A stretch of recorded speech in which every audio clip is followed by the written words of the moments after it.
You should be here for the Homebuyer Series, Remove Your Contingencies with the Theriault-Fazio team. I am Joanne Theriault-Fazio, and I have Sam Fazio with me today, and we are excited to bring you the next topic in our home buying series about removing your contingencies. And we're going to talk about a couple of things today. All right, but everyone can hear me, right? We're good? Okay, I can hear and see. Perfect. Thank you. Okay, so we're going to just go over a couple of different topics today. Your home inspection and attorney review, appraisal contingency and waivers, mortgage contingency, commitment, home sales contingencies, which I think a lot of people are curious about in today's market, bridge loans, HELOCs, lower down payments. We're going to touch on our PowerBid program, which we pretty much talk about every single time we do one of these webinars. And then at the end, we will just go over what's up next on our link tree and talk about winners for today's gift cards. So just feel free to go to our link tree and get to our website, all of that good stuff. Having some technical difficulties with the clicking, bear with me. All right, first up, home inspection and attorney review. Sam is going to take this one. He has a lot of great information to share with you. Yes, good afternoon. So when we're talking about home inspections and your attorney review or due diligence period during your contract, basically if you waive your home inspection, that just means that you're not going to come back to the seller and ask them to repair anything or ask for credits, okay? But on certain loans, that as is and waiving of the inspection doesn't really count if you're doing any kind of a government loan, because they're going to have their own set of guidelines that have required inspections, and the as-is period does not supersede that. So, for example, if you're doing an FHA loan, for example, and you say you're going to take the house as is, but there's chipping and peeling paint, since that is an FHA guideline, the seller is going to have to fix that regardless of what is in that contract. Okay, so there's just a couple of different things that you always have to be aware of when you're doing as is, and it really is going to be based on the type of loan that you're doing. As is really going to hold more water when you're doing a conventional loan, but any kind of a government loan, which is a VA or an FHA loan, is going to have certain overlays that are going to need to be taken care of if those do pop up during the appraisal. So when you're doing it, there's two different things. You're going to have a home inspector that you're going to hire as a third party that will go into the house, get in all the nooks and crannies, and do that type of inspection. From our standpoint, anytime you're doing a loan, the FHA and VA is actually inspected by the appraiser. It's not as in-depth, but they're just looking at things like exposed wires, chipping and peeling paint, no light covers, no light bulb covers in closets, and definitely things like that. So then there's just a couple of different things that we can go over real quick.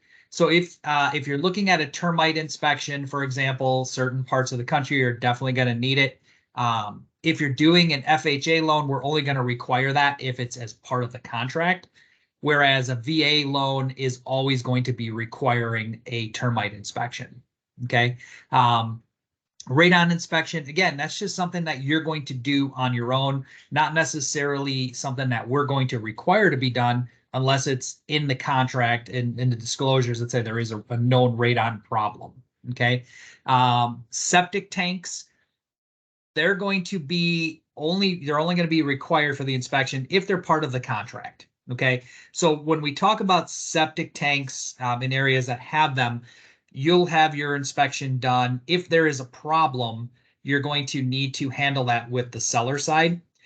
From our standpoint, we can do what is called an escrow holdback for repairs if needed, but those repairs are going to have to be done with a certain period of time. Okay. Typically, we're only going to do escrow holdbacks it's in Illinois. I'm talking if the property is in the winter, if you're purchasing the property in the winter and they're not able to dig. Okay, so if you're in a different state like Florida or Texas where it's warm year round and you can get into the ground, we're not going to do a holdback on those. It's only going to be based if the work cannot be done based on weather.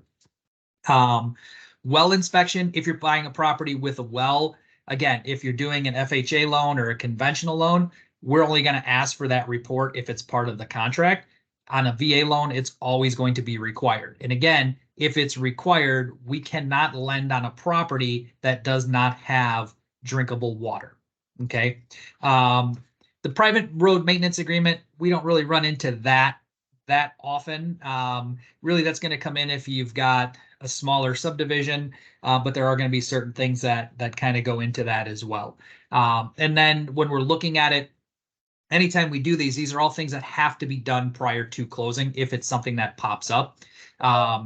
If it is like a government loan and is a chipping and peeling paint issue, we don't need like a licensed painter or anything to do that. It's just something that the seller can do. A lot of times it's actually going to even just be maybe the seller's realtor is just going to go in, scrape off the paint and then just repaint it real quick. That's really all I've got on our home inspections. Yeah, and then the next one talks about appraisals, but what you see here at the bottom, the 120, 180, 120, 150, that's how long those reports are good for on our end from the lending perspective. Also from inspections, like we'll never recommend that you waive them. Whether you mark as is or not, I'm sure your real estate agent or attorney wouldn't recommend that either. We never want to see them unless we need them for some reason because something's in the contract, but never send those off to the lender. So just real quick, going to talk about a few things about the appraisal contingency because I get asked a lot of times if someone can waive their appraisal, if, what it would take to be able to do that, how important that appraisal piece and that value is going to be. So a couple of things. If you know you're putting in an offer on a property and the price is under $1 million, so $999,999 and lower, we have programs that are eligible for appraisal waivers. We have a proprietary system to us that allows us to look that up. And so a lot of times, if I have a client who is coming in and they're like, I'm actually going to be bidding at list price or a little over list price, and I'm not totally sure if this is going to fly. Can you check and see if this is going to get a waiver? We can look it up ahead of time, and then that will help somebody make the determination if they feel comfortable waiving their appraisal piece in their contract. Waiving your appraisal doesn't always mean that you don't need one. It just might mean that you have the differential to come up with the cash. So for example, I had somebody do an appraisal gap addendum, and you can find a video on appraisal gap addendum. We're not going to get into that too much today, but we have a video on that on our YouTube channel. But I had someone do an addendum for a property where they put in a bid at like $817,000 on something that was listed at $780,000. So they were already going over. They felt completely comfortable because they were already putting 30% down, taking that appraisal gap addendum down to $740,000. They were willing to come up with a differential. Appraisal contingency waivers, doing gap addendums and stuff like that doesn't really work when you're putting less money down. So if you're doing a down payment assistance program, if you're doing 3% down, if you're doing a government-based loan, unless you have the funds to come up with a differential, it's never really smart to waive the appraisal just because it's a huge part of the transaction. And a lot of people may not know this, but your loan to value is calculated on the value or the purchase price, whichever is lower. So if you're buying a house for $400,000 and the value comes in at $395,000, we're now calculating your loan to value based on that $395,000. There's definitely ways that we can get creative with financing, and everyone's situation is unique and specific to them. But it's just something worth mentioning because I get a lot of questions about waiving that appraisal. So just really wanted to mention that also, if you are a real estate agent or if you're listing your own home, you can also ask us to run it as well. I've had plenty of people ask me to run that proprietary system to say like, hey, if I had somebody come in, like, will I get a waiver? And that system's really just coming off of the data that Fannie Mae and Freddie Mac have in their databases. And so the more data that they have, the more information it has on whether or not it would, require that we need an appraisal or not. I also put appraisal contingency on here because some contracts across the country do have the appraisal contingency date, like where they want the appraisal signed off by. And so you always want to make sure that you're using like a realistic date for something like that, just because if you put like 5 days from date of acceptance from the contract, there's a good chance that you're not going to get a appraisal done in that period of time because it's third-party person. They have to physically go out to the home and view it and take pictures and then write up a whole bunch of reports and stuff like that. So really want to make sure that you're doing something that's realistic. Talk to your lender before you're putting dates in a contract for sure, especially when it's a rush situation. So our next topic is about mortgage contingency and commitment, and Sam is going to run away with this one. Yeah, so your mortgage contingency, your commitment date is really the most important date in the contract. Kind of supersedes your closing because it's the date that you have to have your loan financing in place by. Okay. Generally and again, I'm just going to use Illinois in the general terms. The contract has an open contingency date that's really 45 days after the acceptance date, is when you have to have your loan contingency by, if nothing is filled out. Normally, the realtors are going to put in a date in there, and it's generally going to be anywhere between a week to 2 weeks prior to closing. Okay, that's when we have, from a lending standpoint, we're going to go in, gather all your documents, your bank statements, assets, W-2s, and get the appraisal done and have title ordered and get you through the underwriting process. Okay, so that's where the bulk of that process is going to come in. And again, it's the date that you have to have your loan in place by. And the reason that it's important that we hit that date is if we don't, then you're going to have to go back to the seller and ask them to extend that date.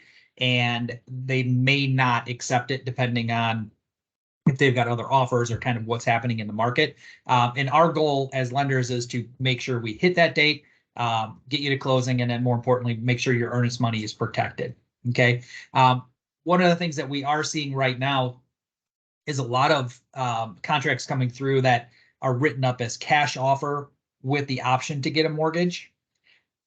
That's going to be different than the actual just straight cash offer, but you still have to be prepared to possibly pay cash if you can't get your mortgage financing in order. So when you do that, it not necessarily makes you look more attractive to a seller necessarily.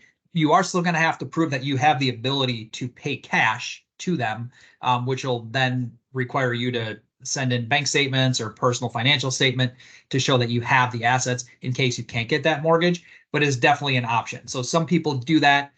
If they can close quicker, they can do that cash offer with a mortgage and then hope to get the refinance to get the cash out afterwards. Okay, which is then kind of like the next section that we're talking about. You do have the option to go in and pay cash and then refinance and do a cash out refinance after closing to get back up to 80% of the loan amount of your loan to value back in your pocket, or whatever number you want, right? So they can be a two-step process. But anyway we do it, we always just want to make sure that if you have a mortgage contingency, we have to hit that, and always communicate with the attorneys if there's going to be, if we foresee an issue trying to get to that point, right? Issues that can pop up when we're talking about that can happen with that is if it takes us too long to get your employment verified, or if there was something that the buyer did not disclose to us during the initial pre-approval process, we have to work through that and make sure we hit those dates for you.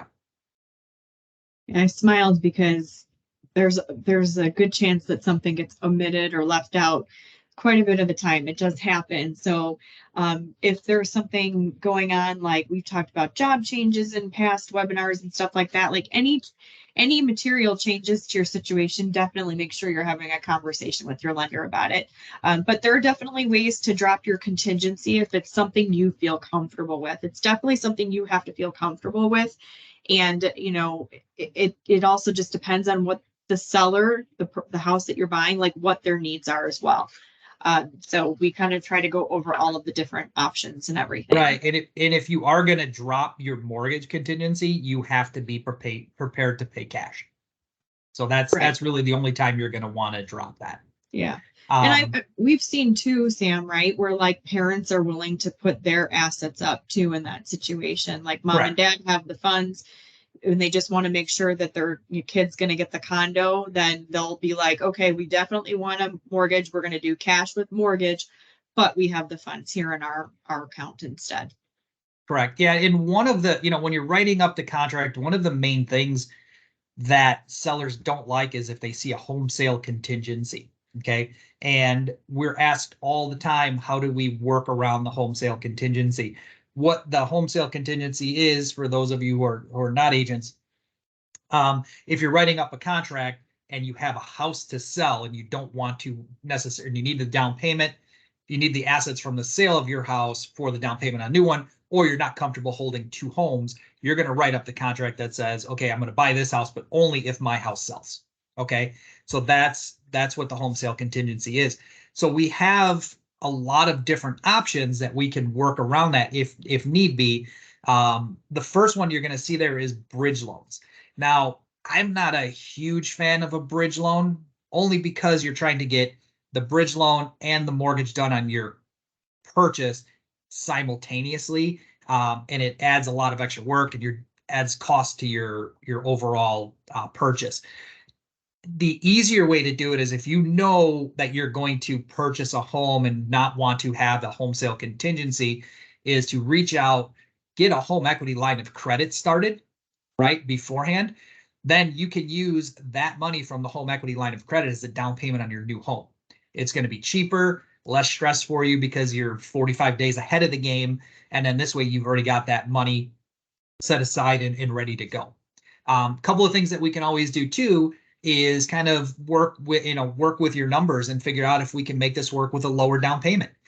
Sometimes you want to put down 20% or 30%, but you can still qualify and you have the assets for maybe 15 or 20% down.